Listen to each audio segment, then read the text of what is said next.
Going on with this case. Webster, thanks so much for joining me. Thank you. So first of all, tell me what's going on here. What's behind this whole story? This is another production from a long-standing FBI theater of the absurd. It's a circus. It's something that we've seen again and again. They are reaching the bottom of the barrel in terms of the available patsy pool, so it's getting hard to have that willing suspension of disbelief. These are now the 4 Bronx bombers. 3 U.S. citizens, 1 Haitian. They're all very poor, poverty-stricken, mentally impaired black men, ex-convicts, probably converted to Islam in prison, probably by an imam who is also from the FBI, had a recruitment operation going on in there.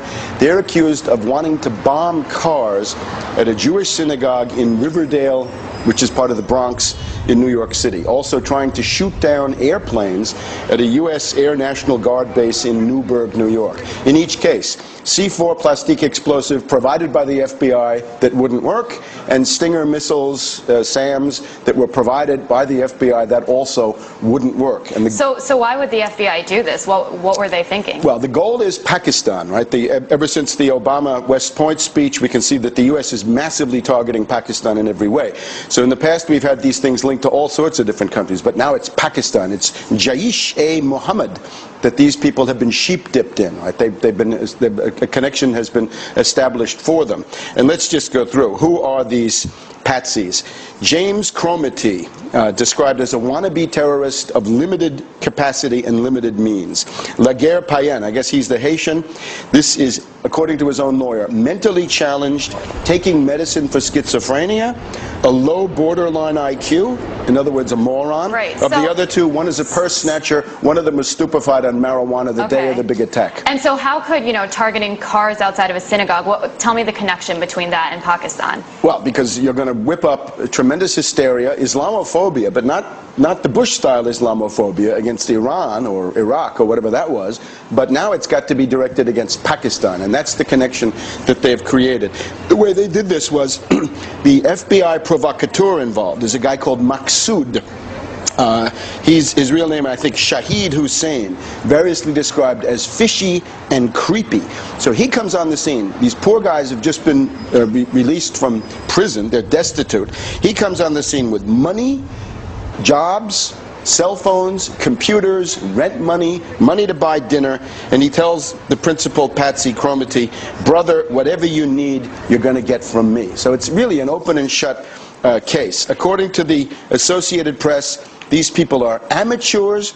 They were not able to go into a Walmart and buy guns and cameras even after they'd been given money by the FBI. The Nation calls them losers, ex-cons, and drug addicts. Other sources call them semi-retarded potheads. Right. So what you see is a complete sting, a complete entrapment, all fabricated. There's no criminal intent or ability to begin with. Everything is provided as props by this FBI circus. And so you referenced President Obama's speech, and you said, that Pakistan is the new target. However, he's saying that Pakistan and the United States have to have this important partnership. What's going on there then? The goal, once again, is to destroy Pakistan as an energy corridor between Iraq, Iran, other countries in the Middle East that produce oil, and China, because that's where a pipeline could go. The pipeline could start in Iraq, it could go to Iran, it can go up through Pakistan, cross the Himalayas, above Kashmir, go into China. This would be oil going towards China and Chinese economic influence coming into the Middle East and essentially cutting out the Anglo-Americans. And how is that going to happen, the destruction of Pakistan?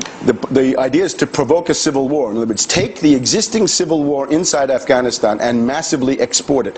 The U.S. would possibly consider a direct attack on Pakistan, but they can't, because Pakistan is too big and it has nuclear weapons. So there's nuclear deterrence. The only way to do it is to take the Pashtun population in Afghanistan and Pakistan, rile them up into an independence movement, do the same thing with the people in Baluchistan, and with that you've carved Afghanistan, you've broken Pakistan into 4 pieces or 3, and you've even started to carve Iran, because those Baluchis are a peripheral group of the Iranians.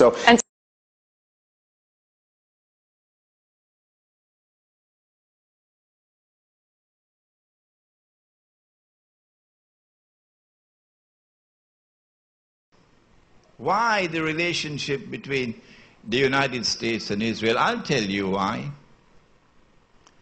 Only one man can explain that answer, that question. And it is a man named Muhammad sallallahu ta'ala alayhi wa sallam. It is because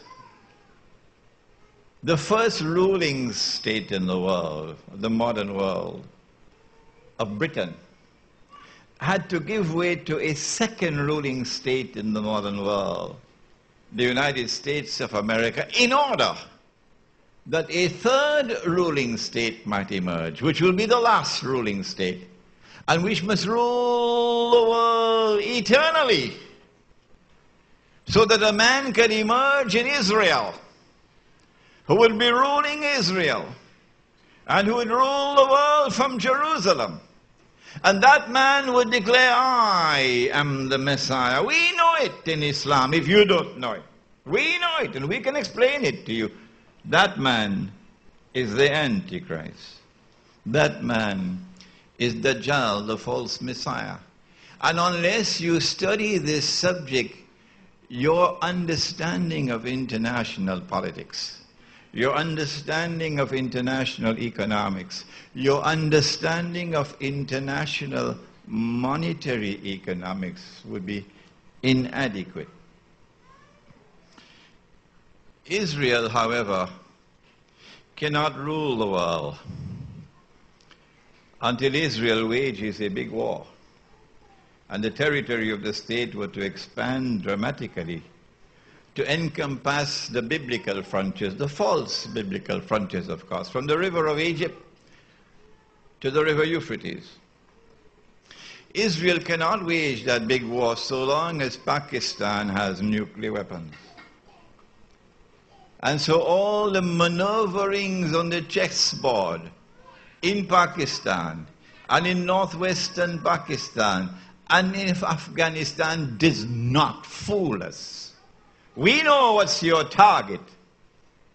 We know that your target is to destroy Pakistan's nuclear plants, destroy Pakistan's nuclear weapons, and remove Pakistan from the nuclear club. Because so long as Pakistan possesses nuclear weapons, it poses a threat to Israel in her ambition to rule the world.